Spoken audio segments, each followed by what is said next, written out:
క్రైస్తల ఎడార్ల సెలయేర్లు మార్చి 31.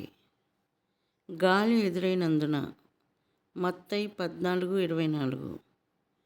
పెనుగాలులు నాలుకలు చాపి విజృంభిస్తుంటాయి. మన జీవితాల్లో వచ్చే తుఫానులు ప్రకృతి సంబంధమైన సుడిగాలుల కంటే భయంకరమైనవి కావా?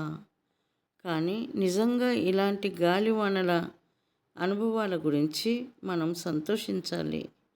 ఉదయం, అస్తమయం లేక సంవత్సరం పొడుగునా సంధ్యా సమయం ఉండే ప్రదేశాల్లో ఆకైనా గలగలలాడకుండా గాలి విసరని లోతైన కొండలోయల్లోనూ ఉండడం కంటే వర్షాలు కురిసి వరదలు వచ్చే చోట్ల నివసించడం మేలు కదా. శోధనల కారుమేఘాలు గుండెల్లో గుబులు పుట్టించవచ్చు, కానీ ఆత్మ తీవ్రత నిండిన ప్రార్థనకి ప్రేరేపించేవి అవే కదా.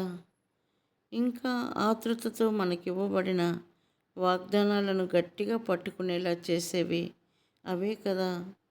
ఎడబాటులనే తుఫానులు హృదయ విదారకమైనవి అయితే, తన వైపుకు మనల్ని మళ్లించుకునే దేవుని సాధనాలే అవి. ఆయన రహస్యంగా మనతో ఉండి మృదువుగా, మెల్లగా మనతో మాట్లాడే సందర్భాలవి. అలలకి, పెనుగాలుల తాకిడికి నావ ఊగినప్పుడే కదా నావికుడు సామర్థ్యం బయటపడేది. తుఫానులు మనపై విరుచుకుపడకుండా చేసేవాడు కాదు యేసు ప్రభువు. ఆ తుఫానులో మనకి అండగా నిలిచేవాడు. మన ప్రయాణం సుఖంగా సాగుతుందని ఎప్పుడూ మాట ఇవ్వలేదు ఆయన.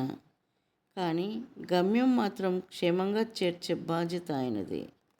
పరలోక పవనాలు వస్తున్నాయి, తెరచాపెత్తండి. పెనుగాలులు వీచినా, ఆటంకాలు వచ్చినా, పొగమంచు పట్టినా, గాలివాన కొట్టినా, పయనం దూరమైన, గమ్యం కానరానిదైనా, ఉప్పు నీళ్లు తుంపరలు, సాగరం కక్కే నురగల్లో సాగిపో గమ్యం వైపుకి నీ పరుగుల్లో.